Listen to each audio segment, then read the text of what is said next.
This channel does not promote any violent, harmful, or illegal activities. All content provided by this channel is meant for an educational purpose only.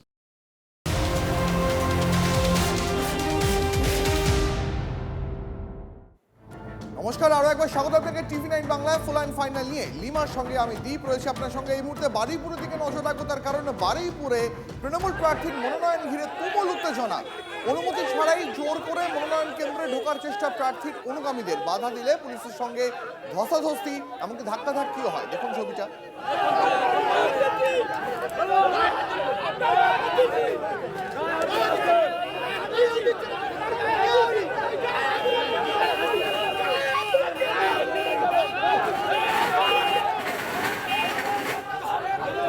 ছবি আপনাদের এই মুহূর্তে দেখাচ্ছি, বারুইপুরে তৃণমূল প্রার্থীর মনোনয়ন ঘিরে তুমুল উত্তেজনা। ঠিক কি পরিস্থিতি তৈরি হয়েছিল জানতে এই মুহূর্তে কথা বলবো আমাদের প্রতিনিধি অভিজ্ঞান রয়েছেন টেলিফোনে। অভিজ্ঞান,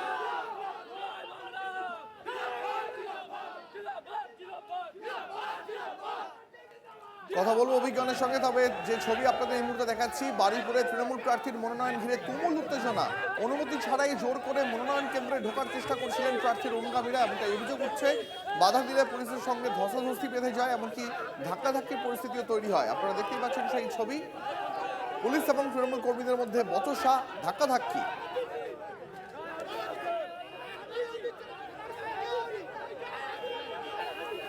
বারুইপুরে ব্যাপক উত্তেজনা, তৃণমূল প্রার্থীর মনোনয়ন ঘিরে তুমুল উত্তেজনা তৈরি হয়। অনুমতি ছাড়াই জোর করে মনোনয়ন কেন্দ্রে ঢোকার চেষ্টা করছিলেন প্রার্থীর অনুগামীরা, বাধা দিলে পুলিশের সঙ্গে ধস্তাধস্তি, এমনকি ধাক্কাধাক্কি হয়।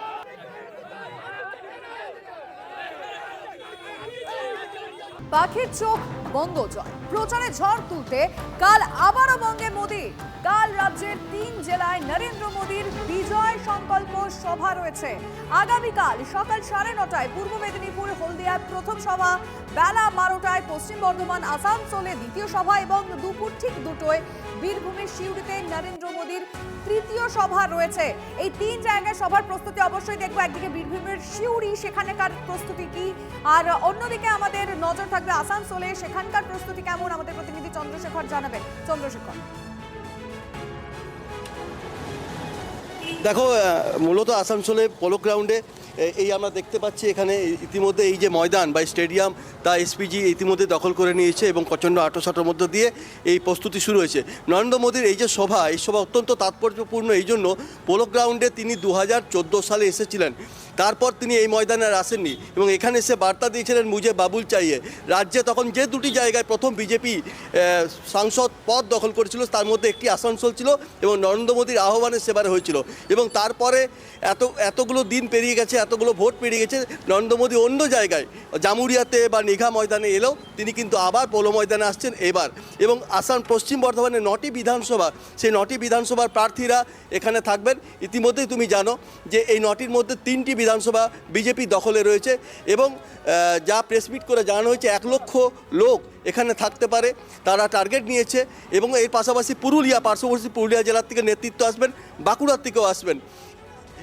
এবং নরেন্দ্র মোদী কি বার্তা দেয় সেটা অবশ্যই দেখার শিল্প। সঙ্গে থাকো। এবার একটু আমি বীরভূমে যেতে চাইবো, কারণ সিউড়িতে কালকে দুপুর 2টোর সময় প্রধানমন্ত্রী আসবেন, তার আগের প্রস্তুতি। হিমাদ্রি, হ্যাঁ দেখো, আগামীকাল 2টোর সময় তিনি নরেন্দ্র মোদী এখানে আসবেন, তার আগেই কিন্তু এই প্রস্তুতি কিন্তু একেবারেই চূড়ান্ত পর্যায়ের প্রস্তুতি। সমস্ত রকম যেমন নিরাপত্তার দিকটাও খতিয়ে দেখা হচ্ছে, যেমন বিশাল বাহিনী মোতায়েন করা হয়েছে যাতে কোনো রকম কোনো অপ্রীতিকর ঘটনা না ঘটে। পাশাপাশি বিজেপির যারা নেতৃত্ব রয়েছেন তারাও কিন্তু এখানে এসে উপস্থিত হয়েছেন। এখানে জগন্নাথ চট্টোপাধ্যায় তিনিও এসে উপস্থিত হয়েছেন, তিনি যারা অফিসার রয়েছে তাদের সাথে কথা বলছেন বিভিন্ন বিষয়ে।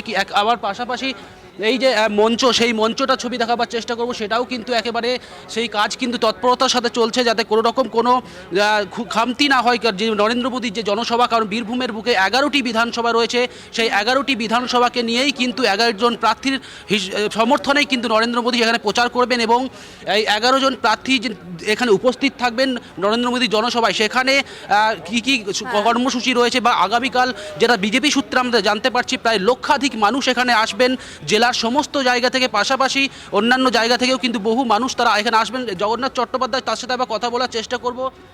বলছি দাদা, নরেন্দ্র মোদী প্রথমবার বীরভূমে সভা, তাও সিউড়িতে, কি বলবেন কতটা? না, বীরভূমে উনি এর আগে এসেছেন, এর আগে দুবার উনি বোলপুরে এসেছেন, কিন্তু সিউড়ি শহরে প্রথমবার আসছেন এবং প্রায় 30 বছর পর সিউড়িতে কোনো প্রধানমন্ত্রী আসছেন। তো সেজন্য সিউড়ির মানুষ মুখিয়ে আছে, সারা বীরভূমের মানুষ মুখিয়ে আছে এবং আমাদের ঐতিহাসিক জনসভা হতে চলেছে কালকের, এবং ব্যাপক উৎসাহ মানুষের মধ্যে, এবং আমরা মুখিয়ে আছি এবং প্রধানমন্ত্রী কী বার্তা দেন তার জন্য অপেক্ষা করছি। একেবারে নজর থাকবে হিমাদ্রি। এই মুহূর্তে একটু হলদিয়া দিকে নজর রাখি লিমা। আমরা হলদিয়া থেকে আমাদের প্রতিনিধি এই মুহূর্তে রয়েছেন সরাসরি আমাদের সঙ্গে সৌমেন রয়েছেন। সৌমেন, একবার হলদিয়াতে প্রধানমন্ত্রী আসার আগে ঠিক প্রস্তুতির ছবিটা ঠিক কি, সমর্থকেরা তারা কি বলছেন, যদি একটু কথা বলা সম্ভব হয়, একটু ঘুরে দেখানো সম্ভব হয় প্রস্তুতির ছবিটা। দেখো, পুরো হলদিয়ার যে হেলিপ্যাড গ্রাউন্ড যেখানে কালকে আসবেন নরেন্দ্র মোদী, সেখানে পুরোপুরি নিরাপত্তা বলয়ে মুড়ে দিয়ে ফেলা হয়েছে এবং যাকেই ঢোকানো হচ্ছে তাকে দেখা হচ্ছে তার আই কার্ড চেক করা হচ্ছে এবং সংবাদ মাধ্যমকে এখনো পর্যন্ত প্রবেশ করতে দেওয়া হয়নি। তাই জন্য এই বিজেপির কর্মীরা তারা এসছেন এবং প্রচুর পরিমাণে পুলিশ এবং কেন্দ্রীয় বাহিনী ওখানে রয়েছে। যেটা করা হয়েছে, 3টে হ্যাঙ্গার করা হয়েছে। 3টে হ্যাঙ্গারে বিজেপি নেতৃত্বের দাবি প্রায় 1.5 লক্ষ মানুষের সমাগম হবে। এর আগে 2020 এবং 2021 সালে উনি এসেছিলেন প্রধানমন্ত্রী নরেন্দ্র মোদী, কিন্তু 2024 সালেও আসার কথা থাকলেও প্রাকৃতিক দুর্যোগের কারণে তিনি আসতে পারেননি। তবে এইবারে সেই আশা পূরণ করার জন্য প্রচুর মানুষ বিজেপি সমর্থক আসবেন বলে আশা করছেন বিজেপি কর্মী সমর্থক এবং নেতৃত্বরা। বেশ সৌমেন, ধন্যবাদ। আর একবার জানাবো আপনাদের, পাখির চোখ বাংলা প্রচারে ঝড় তুলতে কাল আবার বাংলায় আসছেন মোদী। রাজ্যের 3 জেলায় নরেন্দ্র মোদীর বিজয় সংকল্প সভা। সকাল 9:30টায় পূর্ব মেদিনীপুরের হলদিয়ায় প্রথম সভা, সেই ছবি আপনাদের দেখাচ্ছিলেন আমাদের প্রতিনিধি সৌমেন। তারপর বেলা 12টায় পশ্চিম বর্ধমানের আসানসোলে দ্বিতীয় সভা করবেন নরেন্দ্র মোদী। তারপর দুপুর 2টোয় রাজ্য রাজনীতির অন্যতম হটস্পট বীরভূম, সেই বীরভূমের সিউড়িতে নরেন্দ্র মোদীর তৃতীয় সভা। তৃণমূল মুখপাত্র রিজু দত্ত এই মুহূর্তে রয়েছেন আমাদের সঙ্গে। রিজু, কালকে বাংলাতে একসঙ্গে পরপর 3 জায়গায় সভা করবেন নরেন্দ্র মোদী, প্রচারে ঝড় তুলতে আবার বাংলায় আসছেন তিনি, আপনারা কিভাবে দেখছেন? তো প্রতি বছর মানে প্রতিবার ভোটের আগে 5 বছর অন্তর অন্তর তিনি আসেন, তাকে স্বাগত। তিনি একটা দলের নেতা, তিনি তার দলের প্রচার করতে আসবেন, এখানে আমাদের কি বলার আছে। কিন্তু আমি বলবো তার যে মেজ নেতা মানে অমিত শাহ, তিনি বলেছেন 15 দিন আমি বাংলায় থাকবো। তো দেশের প্রধানমন্ত্রী না, বিজেপির নেতা নরেন্দ্র মোদী যদি মনে করে তিনিও থাকবেন 15 দিন, আমাদের কোনো আপত্তি নেই। আমাদের বললে আমরা একটা টুইন বেড রুম করে দেবো, ওনারা দুজনে একসাথে থাকতে পারেন, একসাথে রোজ 3টে-4টে করে সভা করবেন, কোনো আপত্তি নেই। এমনিও হারবেন, অমনিও হারবেন, 3টে করুক আর 30টা করুক, আমাদের কোনো মাথা ব্যথা নেই। আমাদের বললে আমরা নরেন্দ্র মোদী আর অমিত শাহর জন্য একটা টুইন বেড রুম বুক করে দেবো। বেশ, ধন্যবাদ রিজু।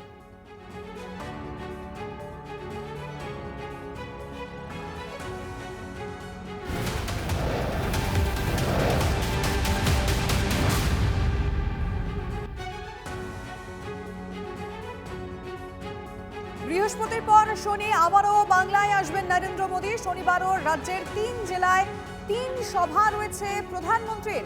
11 এপ্রিল দক্ষিণ দিনাজপুরের কুশমন্ডিতে সভা মোদীর, আর একই দিনে জিয়াগঞ্জ কাটোয়াতেও সভা করতে পারেন প্রধানমন্ত্রী।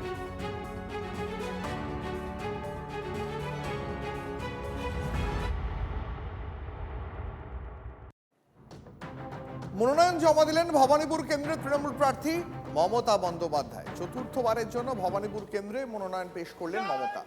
15 মিনিটের রোড শো শেষে আলিপুর সার্ভে বিল্ডিংয়ে মনোনয়নপত্র জমা দিলেন মমতা বন্দ্যোপাধ্যায়। দেখুন এক্সক্লুসিভ সেই মুহূর্তে ছবি দেখাচ্ছি। সব ধর্মের প্রতিনিধিদের নিয়ে মনোনয়ন জমা দিলেন মমতা বন্দ্যোপাধ্যায়। তার মনোনয়নপত্রের প্রস্তাবক হিসাবে সই করেছেন 4 সম্প্রদায়েরই প্রতিনিধি। সেই ছবি আপনাদের দেখাচ্ছি, পাশাপাশি 2টো ছবি দেখাচ্ছি। একদিকে দেখাচ্ছি যে ছোট মিছিল করে মমতা বন্দ্যোপাধ্যায় খুব বেশিক্ষণ নয় 15 মিনিটের রোড শো করেছেন। সেই রোড শো করে আলিপুর সার্ভে বিল্ডিংয়ে তিনি পৌঁছন এবং সেখানে মনোনয়নপত্র জমা দেন। পাশাপাশি ঠিক 2টো ছবি আপনাদের দেখাচ্ছি। আজ মমতা বন্দ্যোপাধ্যায়ের সঙ্গে সব ধর্মের প্রতিনিধিরা ছিলেন, তাদের সঙ্গে নিয়ে গিয়েই মনোনয়নপত্র জমা দেন মমতা বন্দ্যোপাধ্যায়। তার মনোনয়নপত্রের প্রস্তাবক হিসাবেও সই করেছেন 4 সম্প্রদায়ের প্রতিনিধি।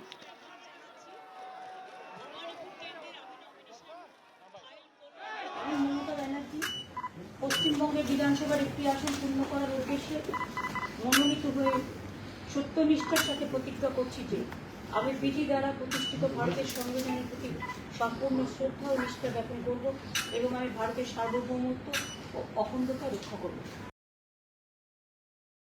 আমি আমার নমিনেশন যেমন ফাইল করলাম, আমি চাই আমার ভবানীপুর কেন্দ্রের সাথে সাথে 294টা কেন্দ্রেই আমাদের তৃণমূল কংগ্রেস এবং জোড়া ফুল তাদের প্রত্যেকটা প্রার্থীকে ভোট দেওয়ার জন্য আমি বাংলার মানুষকে অভিনন্দন জানাবো। কারণ সরকার আমরাই গর্ব। লাস্ট হিয়ারিংয়ে বলেছে যে এই সংখ্যার লোক যাদের নিষ্পত্তি হয়েছে তাদের নাম ফাইনাল ভোটার লিস্টে আসবে, বাকি যাদের নাম আসবে না বা যারা মনে করছেন যে তারা এলিজেবল ছিলেন তারা ট্রাইব্যুনালে আবেদন করবেন এবং এইবার ভোটদান করার সুযোগ পাচ্ছেন না মানে যে আগামী কোনো দিন পাবেন না এটা নয়, এটা আমার কথা নয়, সুপ্রিম কোর্টের কথা।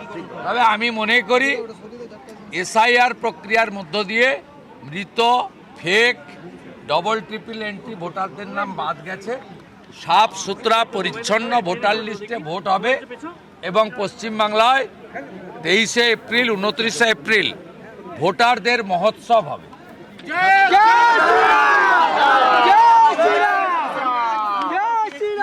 একদিকে মমতা বন্দ্যোপাধ্যায় মনোনয়নপত্র জমা দেওয়ার মুহূর্তে ছবি আপনাদের দেখাচ্ছিলাম, অন্যদিকে বিজেপি প্রার্থীদের মনোনয়নপত্র জমায় সঙ্গে শুভেন্দু অধিকারী।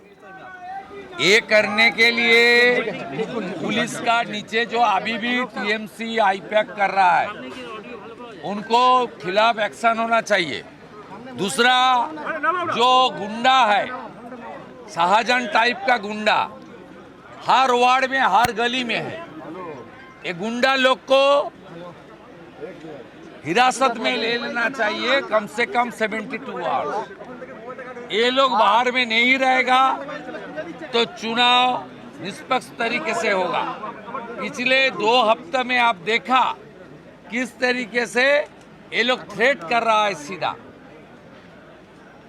टीएमसी का लीडर लोग पंचायत का चुने हुए अधिकारी सीधा कर रहा है, जो बहरमपुर में अरेस्ट किया है थ्रेट करने के लिए उसको तुरंत जमानत मिल गया है। क्यों आप लोग 110 काट रहा है, क्यों 111 नहीं काट रहा है? 1111 111 आप बीएनएस के अंदर कीजिए, तब ये लोग चुनाव तक उनको बेल नहीं मिलेगा। जेल में डालो, बेल नहीं मिलना चाहिए और गुंडा बाहर नहीं होना चाहिए, तब निष्पक्ष तरीके से चुनाव होगा। टीएमसी अभी से बोल रहा है देख लूंगा काट दूंगा, हम लोग आ रहा है, ममता बनर्जी खुद डरा रहा है सबको। इसलिए आम वोटर का जो फियर साइकोसिस है, डर का माहौल है, इसको खत्म करने का काम इलेक्शन कमीशन के ही करना होगा, ये पॉलिटिकल पार्टी का काम नहीं है। भारत माता की মানিকতলা চৌরঙ্গীর বিজেপির প্রার্থীদের মনোনয়নে শুভেন্দু অধিকারী, সেই ছবি আপনাদের এই মুহূর্তে দেখাচ্ছিলাম। মানিকতলা বিজেপির প্রার্থী তাপস রায়, চৌরঙ্গীর বিজেপির প্রার্থী সন্তোষ পাঠক তাদের মনোনয়নপত্র জমা দিতে শুভেন্দু অধিকারী তিনি বিজেপি কর্মী সমর্থকদের সঙ্গে নিয়ে মিছিল করে যাচ্ছেন সেখানে, সেই ছবি আপনাদের এই মুহূর্তে দেখাচ্ছি। অত্যন্ত গুরুত্বপূর্ণ দুটি কেন্দ্র মানিকতলা চৌরঙ্গী, 2 কেন্দ্রে বিজেপি প্রার্থীকে সঙ্গে নিয়ে শুভেন্দু অধিকারী মনোনয়নপত্র জমা দিতে যাচ্ছেন, সেই ছবি আপনাদের এই মুহূর্তে দেখাচ্ছি। দাঁড়ানো যাচ্ছে না। আপনারা জানেন বিজেপির চূড়ান্ত প্রার্থী তালিকা প্রকাশিত হয়ে গেছে, সেই প্রার্থী তালিকায় কলকাতা বন্দর থেকে বিজেপির প্রার্থী হয়েছেন রাকেশ সিং।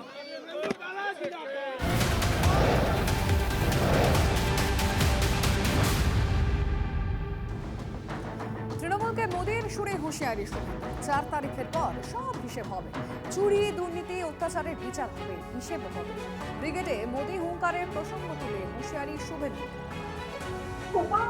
উনার পার্টিও হারবে, উনিও আবার হারবেন, সেকেন্ড টাইম হারবেন। তারপরে নরেন্দ্র মোদীজি বলে গেছেন ব্রিগেডেরা 10 লক্ষ লোকের সামনে सबका साथ सबका विकास भी होगा, सबका हिसाब भी होगा। उनार चुरी दुर्नीति अभया अत्याचार बीजेपी कर्मीদের নামে মিথ্যা মামলা জেল খাটানো যা যা করেছেন সবকিছু বিচার আর হিসাব 4 তারিখের পরে। ব্রিগেডের জনসভা থেকে কি বলেছিলেন প্রধানমন্ত্রী শুনুন। और मैं आपको भरोसा देता हूं, इस बार चुनाव के बाद इनके पापों का पूरा हिसाब किया जाएगा।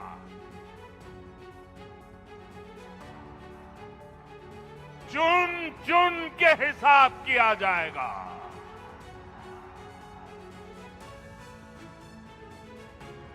चार मई के बाद कानून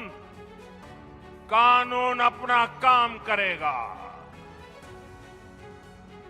चाहे कोई बड़े से बड़ा गुंडा क्यों न हो, इस बार न्याय होकर रहेगा।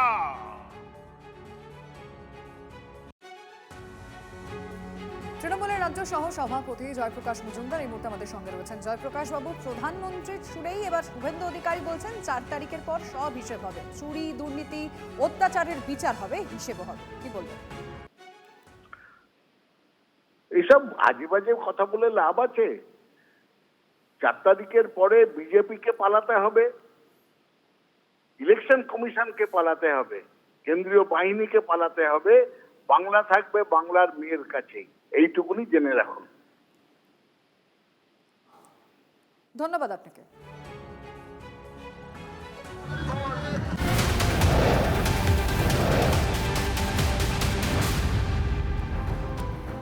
জামিন পেতেই রাকেশ সিংকে প্রার্থী করল বিজেপি। কলকাতা বন্দরে তৃণমূলের ফরহাদের বিরুদ্ধে বিজেপির তাস রাকেশ সিং। কিন্তু সমীকরণটা ঠিক কি জানার চেষ্টা করি, আমাদের প্রতিনিধি প্রদীপ্ত আমাদের সঙ্গে রয়েছেন। প্রদীপ্ত, কোন সমীকরণে যার বিরুদ্ধে একগুচ্ছ অভিযোগ রয়েছে সেই রাকেশ সিংকে বিজেপি প্রার্থী করলো বন্দরে? দেখো, রাকেশ সিং এর প্রার্থী করার পিছনে মূলত হিন্দু ভোটকে কোথাও এককাট্টা করার প্রয়াসই বিজেপির মধ্যে রয়েছে বলেই মনে করছেন রাজনৈতিক বিশ্লেষকরা। এবং কিছুক্ষণ বেহালা থেকে শুভেন্দু অধিকারীকেও এই একই প্রশ্ন করেছিলাম। তাতে তার বক্তব্য যে ফিরহাদ হাকিমের বিরুদ্ধে যিনি লড়াই করতে পারবেন, টিকা লাগিয়ে যিনি লড়াই করতে পারবেন, তিনি রাকেশ সিং। অর্থাৎ সেই হিন্দু ভোটকে কোথাও এক জায়গায় করা, হিন্দুত্বের আবেগে শান দিতেই রাকেশ সিংকে ধন্যবাদ তোমাকে। আপাতত নজর রাখো। আরো একবার আপনাদের জানিয়ে রাখবো, জামিন পেতেই রাকেশ সিংকে প্রার্থী করলো বিজেপি। কলকাতা বন্দরে তৃণমূল কংগ্রেসের হেভিওয়েট ফরহাদ হাকিমের বিরুদ্ধে বিজেপির দাস রাকেশ সিং। কলকাতা বন্দর কেন্দ্রে বিজেপির প্রার্থী হলেন তিনি। রাকেশকে দিয়ে নিজেদের প্রার্থী তালিকা সম্পূর্ণ করলো বিজেপি। আমাদের সঙ্গে আমাদের প্রতিনিধি সৌরভ গুহ রয়েছেন এই মুহূর্তে। সৌরভ, আরো একবার তোমার কাছে সেই একই প্রশ্ন করবো যে বন্দরের মতন এলাকায় হেভিওয়েট ফরহাদ হাকিমের বিরুদ্ধে রাকেশ সিংকে প্রার্থী করায় বিজেপি কোন লক্ষ্য দেখছে, কোন সমীকরণ দেখছে?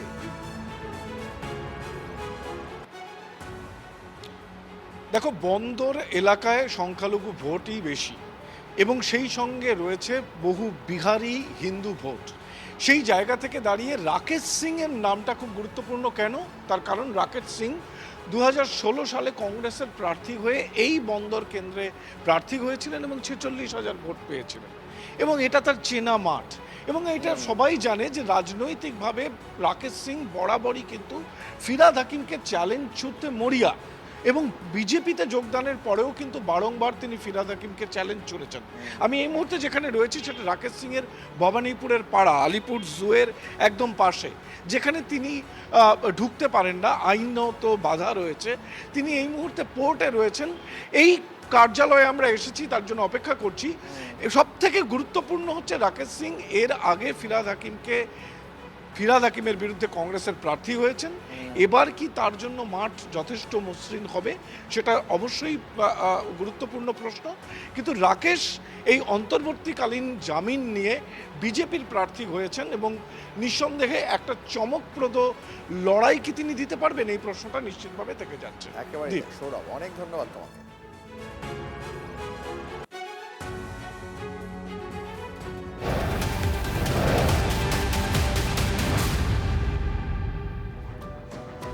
উত্তর দিনাজপুরের ইসলামপুরে বিজেপি মোর্চা সম্পাদকের বাড়িতে আগুন লাগানোর অভিযোগ, তৃণমূলের বিরুদ্ধে হামলার অভিযোগ। গভীর রাতে যুব মোর্চা নেতা সৌরভ বণিকের বাড়িতে পেট্রোল ঢেলে আগুন লাগানোর চেষ্টার অভিযোগ। এলাকায় পোস্টার ছিঁড়ে ফেলার অভিযোগ বিজেপি। নালিশ জানাতে থানায় বিজেপির প্রার্থী চিত্রজিৎ রায়। অভিযোগ সম্পূর্ণ অস্বীকার তৃণমূল। ঘটনার তদন্ত শুরু করেছে পুলিশ। পার্টির সাথে যুক্ত আছি। আমি কালকে এখানে ব্যানার পোস্টার লাগাইছি, রাত্রেবেলা ব্যানার পোস্টার ছিঁড়া হয়েছে, আমার বাড়িতে আগুন লাগানো হয়েছে, আমার বাড়ির সামনে লাইট জ্বলে না আজকে 4 দিন ধরে। আমি যে বাড়িতে বাইরে লাইট লাগানো হয়েছে এখানে আলো করার জন্য। আমি একটা পার্টির সাথে যুক্ত আছি। আমি কালকে এখানে ব্যানার পোস্টার লাগাইছি, রাত্রেবেলা ব্যানার পোস্টার ছিঁড়া হয়েছে, আমার বাড়িতে আগুন লাগানো হয়েছে, আমার বাড়ির সামনে লাইট জ্বলে না আজকে 4 দিন ধরে। আমি যে বাড়িতে বাইরে লাইট লাগানো হয়েছে এখানে আলো করার জন্য। বক্তব্য আপনাদের সামনে আমরা রাখলাম উত্তর দিনাজপুরের ইসলামপুরে বিজেপি মোর্চার সম্পাদকের বাড়িতে আগুন লাগানোর অভিযোগ করা হচ্ছে। তৃণমূলের বিরুদ্ধে এই হামলার অভিযোগ। গভীর রাতে যুব মোর্চার নেতা সৌরভ বণিকের বাড়িতে পেট্রোল ঢেলে আগুন লাগানোর চেষ্টার অভিযোগ। এলাকায় পোস্টার ছিঁড়ে ফেলার অভিযোগ বিজেপির। নালিশ জানাতে থানায় বিজেপির প্রার্থী চিত্রজিৎ রায়। অভিযোগ সম্পূর্ণ অস্বীকার করেছে তৃণমূল কংগ্রেস। এই ঘটনার তদন্ত শুরু করেছে পুলিশ। উত্তর দিনাজপুরের ইসলামপুরে বিজেপি মোর্চা সম্পাদকের বাড়িতে আগুন লাগানোর অভিযোগ। যদিও অভিযোগ জানাতে গেলে সমস্যা হয়, এমনটাই অভিযোগ। এবং এখন অব্দি কি কি তথ্য সামনে এলো এই বিষয়ে তৃণমূলের তরফ থেকে বা কি বলা হচ্ছে, বিশ্বরূপ আমাদের রিপোর্টারের থেকে জানবো।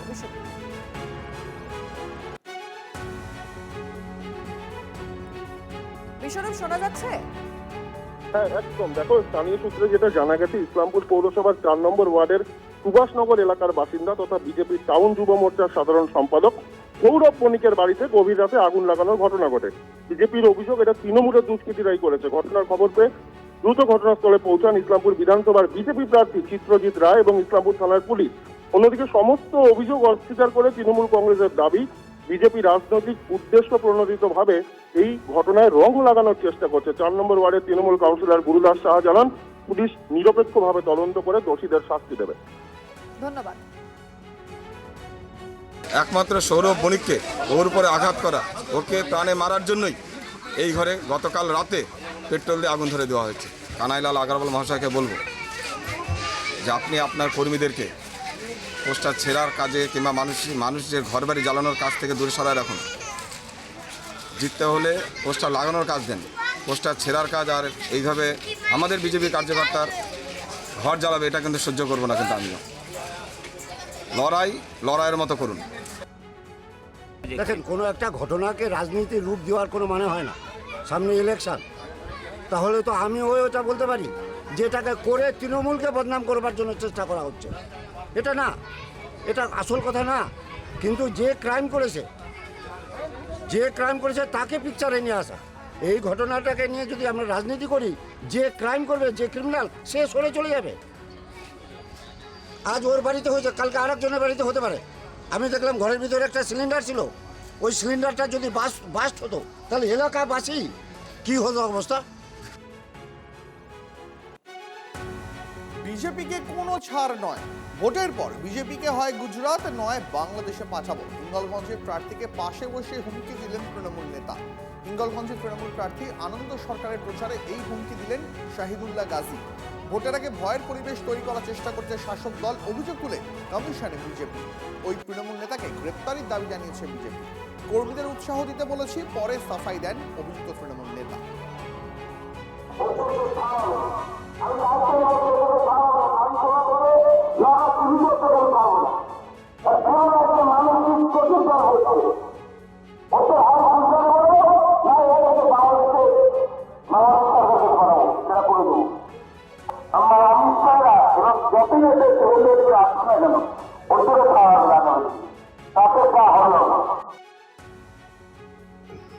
সীমারেখাটা অতিক্রম করাটাই হচ্ছে বিজেপির মূল কাজ।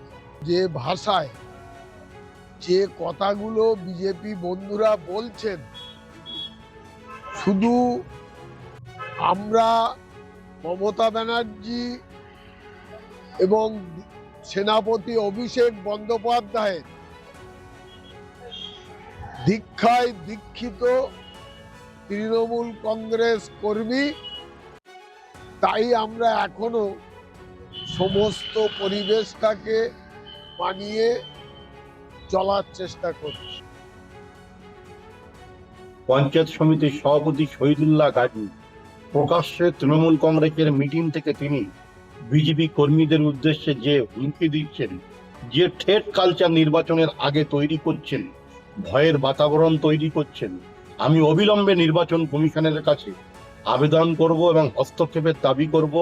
এই শহীদুল্লাহ গাজীকে কোমরে দড়ি বেঁধে তাকে জেলের গারদে পোড়া উচিত, নাহলে পশ্চিমবাংলার শান্তি শৃঙ্খলা, এলাকার সম্প্রীতি, সমস্ত সবকিছু এই শহীদুল্লাহর গাজীদের জন্য নষ্ট হবে।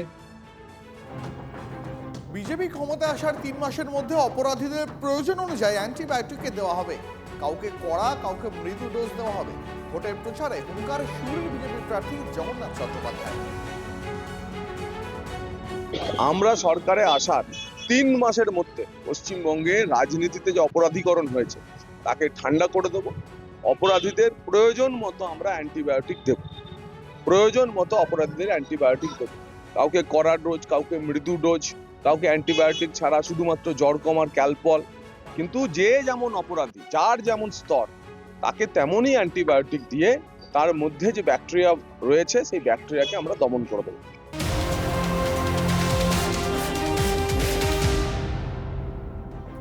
ফুলান ফাইনালে দ্বীপের সঙ্গে আমি লিমা রয়েছে। আর দ্বীপ, এই মুহূর্তে পানিহাটিতে নজর রাখতেই হচ্ছে, কারণ সেখানে বিজেপি প্রার্থীর প্রচারে বাধার অভিযোগ, শুধু প্রচারে বাধা নয়, হামলারও অভিযোগ তৃণমূলের বিরুদ্ধে।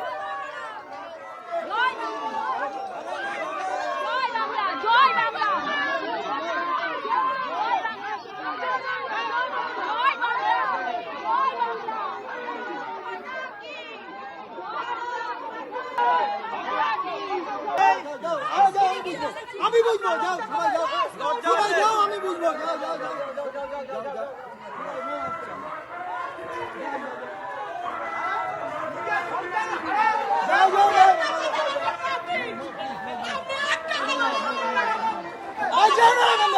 আমি বুঝবো, যাও ওখানে, যাও ওখানে।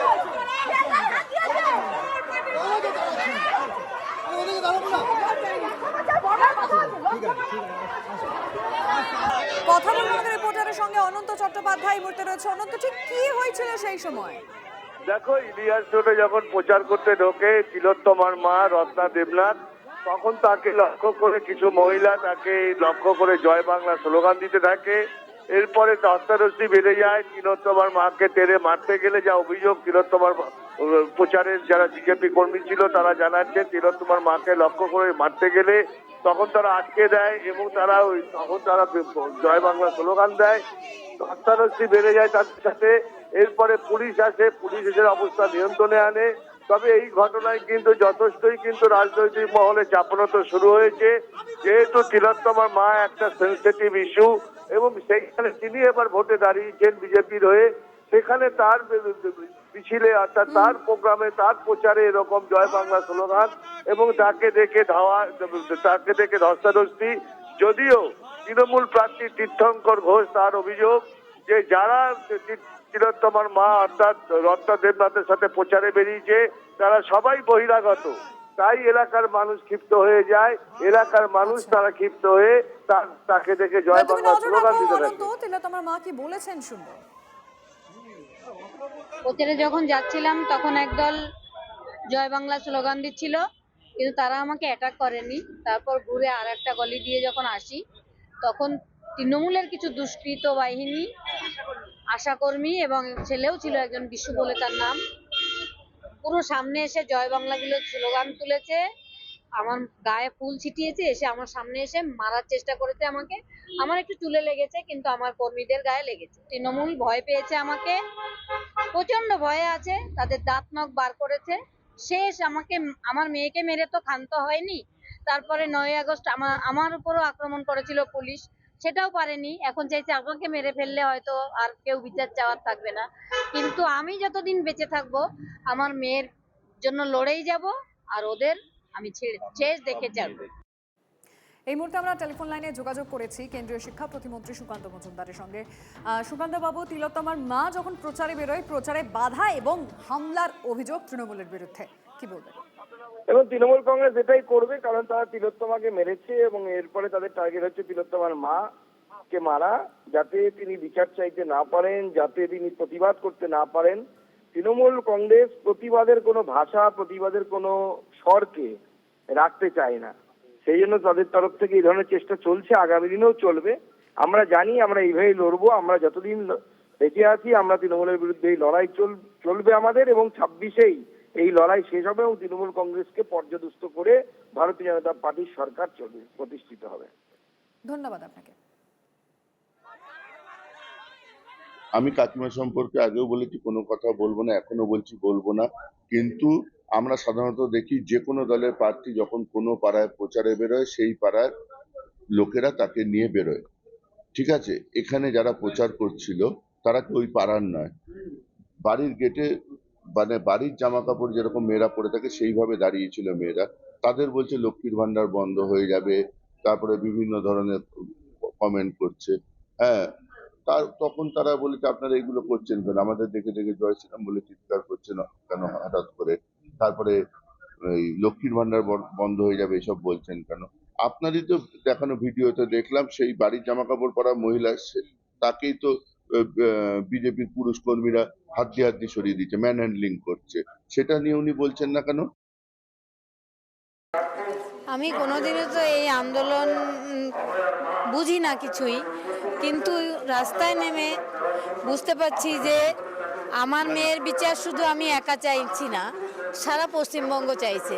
যেখানেই যাচ্ছি সেখানেই বলছে আগে মেয়ের ন্যায় বিচার আনো। কি ইস্যু নিয়ে মূল লড়াই? মূল লড়াই নারী নিরাপত্তা, নারী সুরক্ষা, নারীদের সম্মান এবং স্থানীয় লোকেদেরও অনেক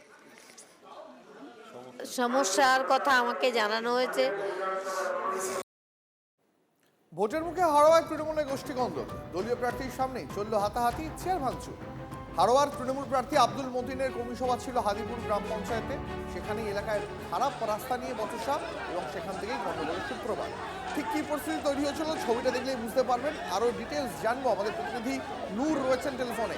নূর, যে ছবিটা আমরা এই মুহূর্তে দেখতে পাচ্ছি,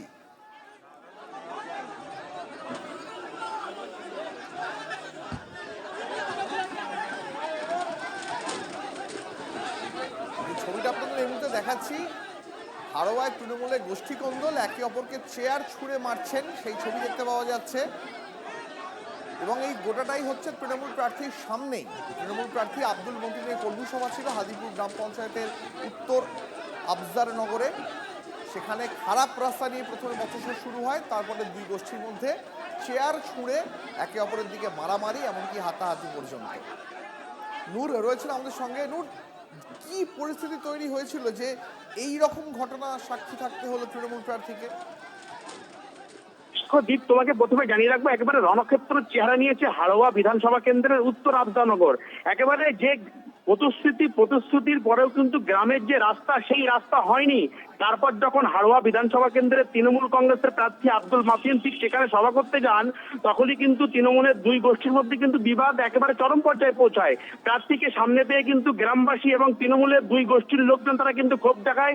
এমনকি TV9 বাংলায় আমরা যে ছবি দেখাচ্ছি, হাতে অস্ত্র রয়েছে, অস্ত্র নিয়ে কিন্তু দাপাদাপি করছেন তৃণমূল কর্মী সমর্থকরা। একেবারে চরম পর্যায়ে, একেবারে চেয়ার ভাঙচুর, প্রার্থীকে সামনে পেয়ে ক্ষোভ বিক্ষোভ, তৃণমূলের দুই গোষ্ঠীর মধ্যে হাতাহাতি, বেশ কয়েকজন কিন্তু আক্রান্ত হয়েছে। আমরা এই বিষয় নিয়ে কথা বলেছিলাম হাড়োয়া বিধানসভা কেন্দ্রে যিনি তৃণমূলের প্রার্থী রয়েছেন আব্দুল মাতিন, তার সাথে কোনো রকম যোগাযোগ করা যায়নি, এবং যোগাযোগ করা গেলে টেলিফোনে তিনি কিন্তু জানিয়েছেন যে তিনি কোনো রকম প্রতিক্রিয়া দেবেন না। অন্যদিকে আমরা নজর রাখো। ধন্যবাদ।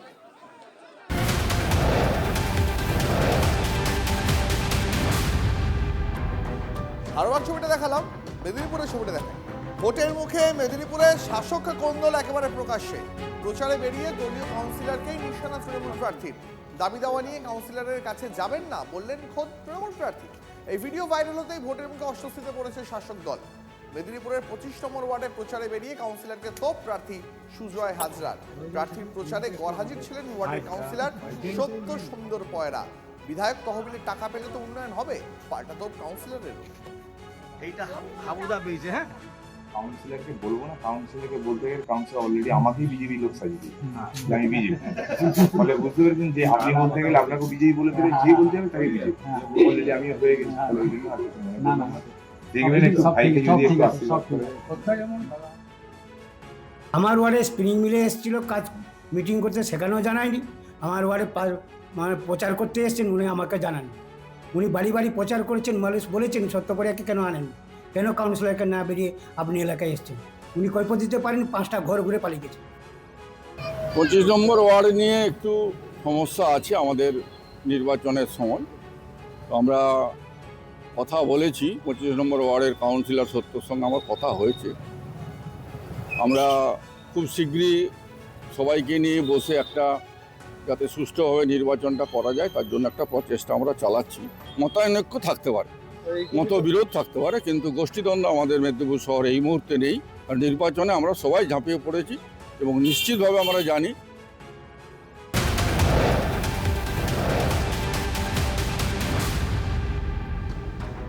ডানকুনিতে প্রচারে বেরিয়ে ক্ষোভের মুখে তৃণমূল প্রার্থী। 13 নম্বর ওয়ার্ডে মিছিল আটকে ক্ষোভ বিক্ষোভ স্থানীয়দের। ময়রাপাড়ায় মিছিল করছিলেন চণ্ডীতলার তৃণমূল প্রার্থী সাথী খন্দকার। খাল সংস্কার কবে হবে, স্বাস্থ্যকেন্দ্র কেন সারাই হয়নি, প্রার্থীকে সরাসরি প্রশ্ন স্থানীয় মহিলাদের। ডানকুনিতে প্রচারে বেরিয়ে ক্ষোভের মুখে পড়তে হয়েছে তৃণমূল প্রার্থীকে।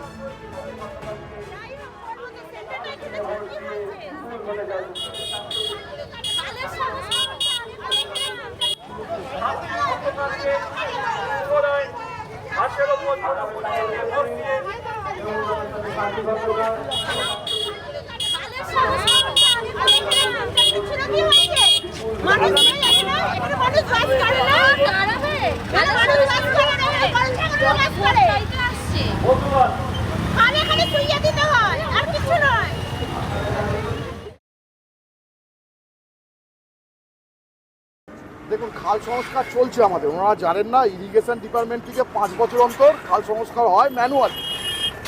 এইবার ম্যানুয়ালিটা হয়নি, কিন্তু আমরা এখানে জেসিপি দিয়ে একবার করতে গিয়ে ওই সাইডগুলো ভেঙে যায়। জেসিপি ম্যানুয়ালি ছাড়া এখানে করা যাবে না, কিন্তু ইরিগেশন ডিপার্টমেন্টের নিয়ম হচ্ছে 5 বছর ছাড়া ম্যানুয়ালি করা যাবে না। সে একবার ম্যানুয়ালি হয়েছে, আবার ম্যানুয়ালি হবে। পাড়ায় পাড়ায় ঘুরছি, প্রত্যেক মানুষেরই একই বক্তব্য, জল নেই, রাস্তাঘাট নেই, এলাকার কোনো উন্নয়ন নেই, হাসপাতাল বন্ধ। তাই মানুষ চাইছে পরিবর্তন করছে, মানুষ চাইছে পাল্টাতে।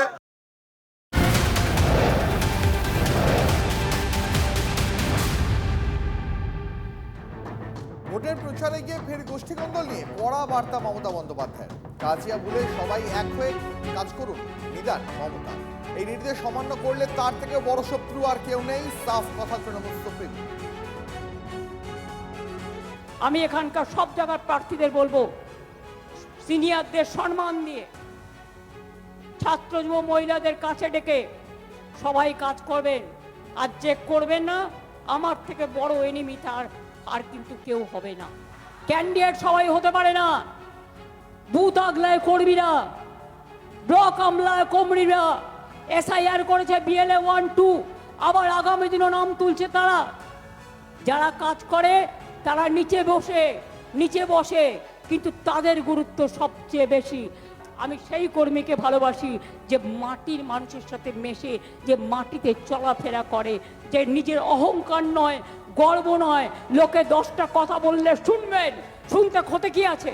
আমি যদি শুনতে পারি আপনারা কি বড় নেতা হয়ে গেছেন, শুনবেন না? শুনতে আপনাদের হবে, আপনারা বাধ্য শুনতে। তাই আগামী দিন মনে রাখবেন, কেউ প্রার্থী নয়, আমি 294টা কেন্দ্রের প্রার্থী, ভবানীপুর সহ। আবার মমতা বন্দ্যোপাধ্যায় বললেন সব কেন্দ্রে তিনি প্রার্থী। আরো বললেন মানুষের কথা শুনতে ক্ষতি কি?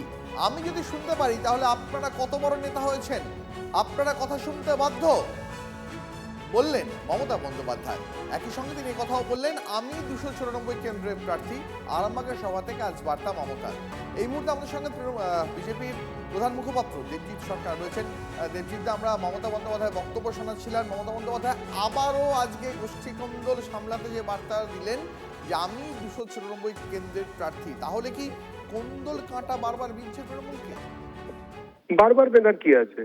তৃণমূল মানেই তো কোন্দল, কোন্দল থেকেই তো তৃণমূল দলটির উদ্বোধন। কংগ্রেসের মধ্যে কোন্দল করে তারপরে তৃণমূল তৈরি হয়েছে, এটা ওদের জন্মজাত ডিএনএ এর মধ্যে রয়েছে। এ নিয়ে ভেবে লাভ নেই, মানুষ আর এসব নিয়ে আগ্রহী নয়। মানুষ এখন একটা জিনিস নিয়েই ভাবছেন, 26-এর নির্বাচন, তৃণমূলের বিসর্জন। পাখির চোখ ওটাই, তৃণমূলের কোথায় কি হলো ও নিয়ে কেউ কিছু ভাবে না। বেশ, ধন্যবাদ।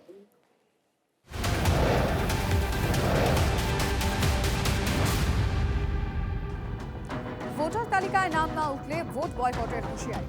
মঙ্গলকোটের চান্তা গ্রামে দলীয় নেতা কর্মীদের ঢুকতে দেবেন না গ্রামবাসীরা। চাকদার 53 নম্বর বুথে 728 জনের মধ্যে 200 জনের নাম বাদ পড়েছে। অভিযোগ, 2002 সালের তালিকায় নাম ছিল, প্রয়োজনীয় নথি দেওয়ার পরও বাদ পড়েছে নাম। বাদ পড়া ভোটারদের নাম না উঠলে ভোট দেবেন না গ্রামের কোনো ভোটার। গ্রাম জুড়ে ভোট বয়কটের দাবিতে পড়ল পোস্টার। আমাদের যে আজ কাল আমরা যে ভোট দিয়েছি, আমাদের যে সে ভোটগুলো যে বাতিল গেল, তা সে ভোটটার পরিবর্তন কি হবে? ছেলে মেয়ে সে ভোটটার কি পরিবর্তন হবে? সেই পরিবর্তন যতদিন না সে করবে ততদিন আমরা ছেলে বুড়ো কাকুই আমরা ভোট দিতে দেবো না। আমরা রাস্তায় দাঁড়াবো। আমাদের দরকার হলে অন্য গাড়ি গ্রাম থেকে আমরা মেয়ে ছেলে নিয়ে আসবো, আমরা রাস্তা নিয়ে দাঁড়াবো। আমরা মাঝে কথা তাদের সাথে করবো আমরা, তবু আমরা ভোট দিতে দেবো না। এই 200 জনের নামকে তুলে দিতে হবে, আর যে কেন তুলে হবে না, কি কারণ সেটা হয় জানাইতে হবে। হ্যাঁ, আর এই 200 জনকে যদি না ভোট দিতে দেয়, তা বাকি লোকগুলো ভোট দিতে যাবে। ইলেকশন কমিশন যে বাদ দিয়েছে, এটা বিজেপি সরকারের পুরো চক্রান্তে বাদ দেওয়া হয়েছে, যে আমাদের যতদিন না ভোটার তালিকায় নাম উঠছে ততদিন আমরা কেউ ভোট দিতে ইচ্ছুক নয়। এই ক্ষোভটা তো আর কোনো রাজনীতি নেতাদের নয়, আর এর জন্য তৃণমূল দায়ী না। তো আমাদের মুখ্যমন্ত্রী এর জন্য লড়াই করছে, দিল্লি পর্যন্ত লড়াই করছে, নিজের বিরুদ্ধে সওয়াল করেছে। সেটা এবার ওদের ক্ষোভ মিটে যাবে। তবে নির্বাচন কমিশনারের বটে, কেন্দ্রীয় সরকারের বটে, আর সুপ্রিম কোর্টের বটে, এদেরকে নিয়ে কিন্তু অবশ্যই ভাবা দরকার। হ্যাঁ, নিশ্চয়ই যাবো, কেন যাবো না, যাওয়ার চেষ্টা করবো, দেখবো, দেখা করবো, তাদের কি সমস্যা জানবো, জানার চেষ্টা করবো, সমস্যা সমাধান করার জন্য যদি আমাদের হাতে কোনো পাওয়ার থাকে, ক্ষমতা থাকে, সেটা প্রয়োগ করবো। যাদের নাম বাদ গেছে তাদের ক্ষোভ থেকে, তাদের এই অভিনব প্রতিবাদ, তাদের দাবি যে আগে তাদের নাম এখানে তুলতে হবে, ভোটার সংশোধনী তালিকায় তাদের নাম তুলতে হবে। যাদের নাম বাদ গেছে তাদের নাম না উঠলে গ্রামে কোনো রাজনৈতিক দলের নেতাকর্মীরা প্রবেশ করতে পারবে না।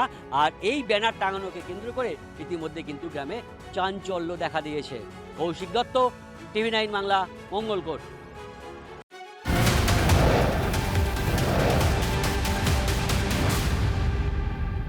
এই মুহূর্তে একটা বড় খবরের দিকে নজর রাখতেই হচ্ছে। কোন কোন ক্ষেত্রে পুনর্নির্বাচন এবার স্পষ্ট করে দিল নির্বাচন কমিশন। বুথের সিসি ক্যামেরায় কালো কাপড়ে জড়ানো থাকলে পুনর্নির্বাচন ঘোষণা করতে হবে জানালো কমিশন। আর ঠিক কোন কোন প্যারামিটার নির্বাচন কমিশন সেট করলো, কথা বলবো আমাদের রিপোর্টার শ্রাবন্তী আমাদের সঙ্গে রয়েছেন। শ্রাবন্তী, কি জানালো নির্বাচন কমিশন, কোন কোন ক্ষেত্রে পুনর্নির্বাচন?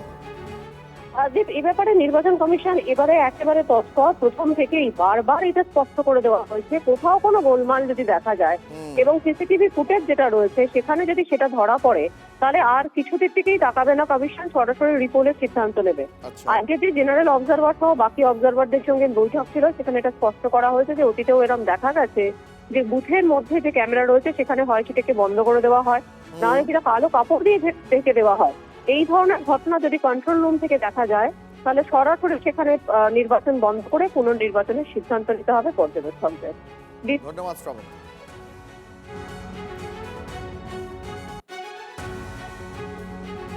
এর পাশাপাশি আপনাদের জানিয়ে রাখবো, কমিশনের বাইরে অবস্থান বিক্ষোভ অশান্তির ঘটনা এফআইআর।